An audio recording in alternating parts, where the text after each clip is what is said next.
дар мавҷ барномаи иттилоотии хабар.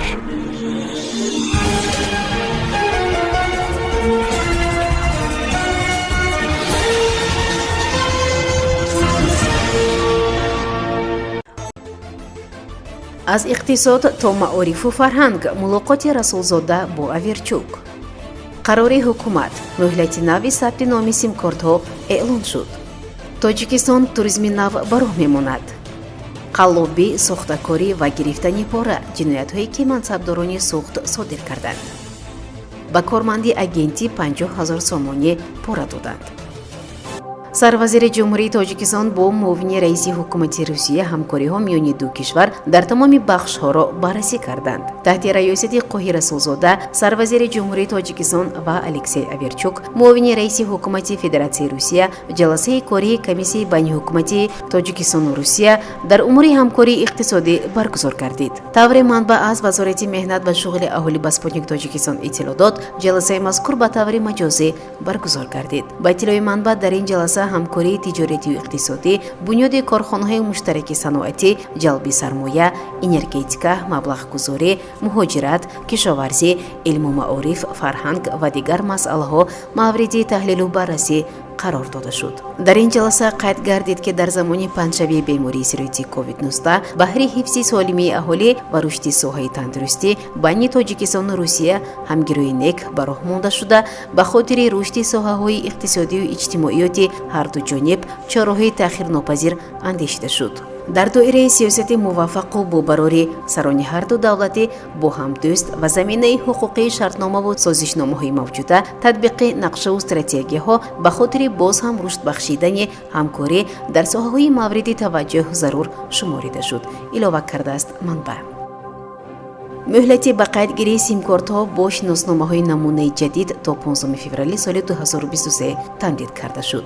Илҳомҷон Атоев, муовини сардори хадамоти алоқаи Тоҷикистон ба Амидховар иттилоъ додааст ки қарори ҳукумат дар бораи тамдиди муҳлати ба қайдгирии симкортҳо санаи 12 феврали соли равон имзо гардида, феълан мавриди амал қарор гирифтааст. муовини раиси хадамоти алоқаи Тоҷикистон ахиран гуфт, зиёд аз 8 миллион симкорт дар дасти истифодабарандагон аст ки ҳудуди 5,5 миллион ададаш фаъол мебошанд. ӯ таъкид намуд ҳанӯз дар кишвар 2,4 миллион симкорт бо шиносномаи намунаи соли 1996 дар қайд аст ки аз ин 1,8 миллионаш фаъол мебошад. ӯ таъкид намуд ки ба номи як одам то 2 симкортро ба қайд гирифтан мумкин аст.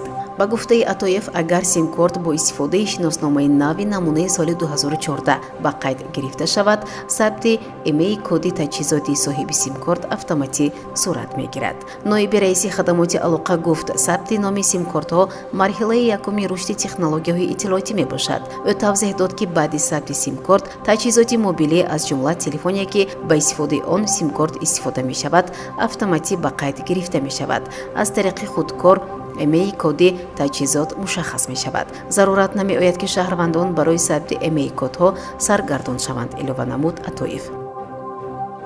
Тоҷикистон ният дорад туризми саноатиро ба роҳ монад. дар ин бора раиси кумитаи рушди сайёҳӣ назди ҳукумати Тоҷикистон Тоҷиддин Ҷӯразода хабар дод. ба таъкиди ӯ, Тоҷикистон ният дорад корхонаҳои калони саноатиро дар арзаи минтақа ва ҷаҳон муаррифӣ намояд.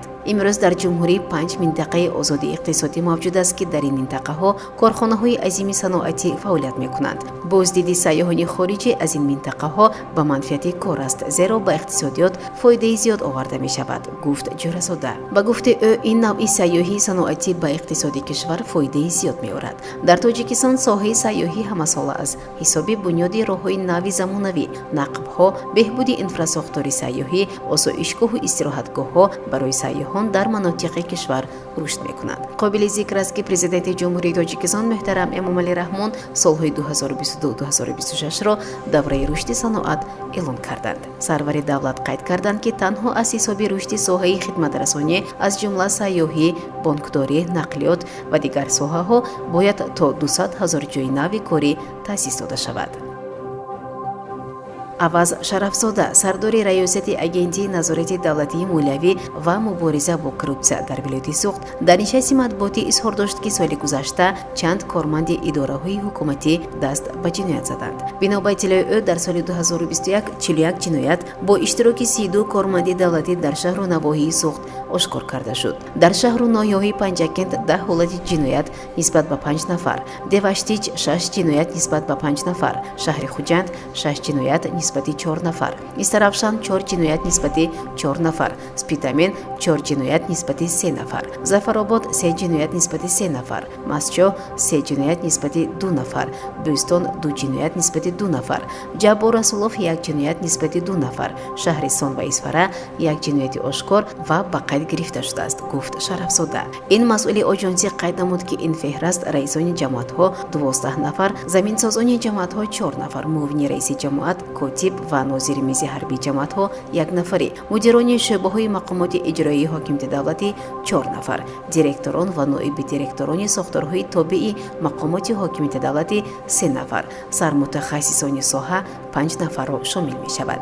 Бар пояи иттилои ин ниҳод алайҳи ҷиноятҳое ки аз ҷониби кормандони ин идораҳои давлатӣ ошкор карда шуданд, умдатан тибқи моддаҳои 247 қалоби, 319 гирифтани пора ва 340 сохтакорӣ парвандаи ҷиноятӣ боз ва ба қайд гирифта шуданд.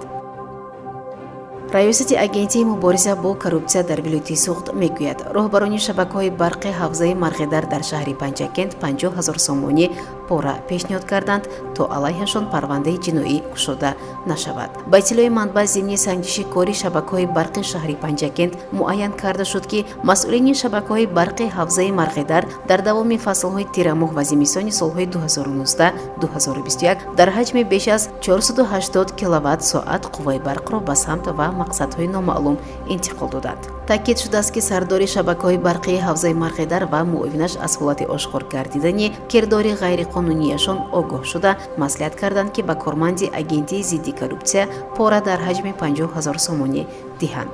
раёсати агентия дар вилояти суғд афзуд, ки муттаҳамон барои амалӣ намудани нақшаашон муовини сардори раёсати назорати давлатии энергетикии минтақаи Истарафшанро муил карданд, ки ӯ низ ҳамчун мутахассиси соҳавӣ ба санҷиш ҷалб шуда будааст. таъкид шудааст, ки роҳбарони шабакаҳои барқии ҳавзаи Марғедар зимни додани пора дастгир шуда маблағ аз утоқи кории корманди агентӣ ёфт шудааст. илова гардид, ки парвандаи ҷиноӣ алайҳи роҳбарони шабакаҳои барқ барои баррасӣ ба додгоҳ ирсол шудааст. Инчунин назари худи муттаҳамон дар бораи ин қазия ва қарори додгоҳ дар бораи он феълан маълум нест. дар маҷмӯъ ба иттилои мақомоти мубориза бо коррупсия соли гузашта дар шаҳри Панҷакент 66 ҳолати фасодкорӣ ба қайд гирифта шудааст. шунавандагони гиромӣ, дар ҳаминҷо барномаи иттилоотии хабар ба поён мерасад. барои ҳар яки шумо тансиятиву хонаводиро хоҳонем. хайр. барномаи иттилоотии хабар аз рӯйдодҳои Тоҷикистон, минтақа ва ҷаҳон огоҳ бош.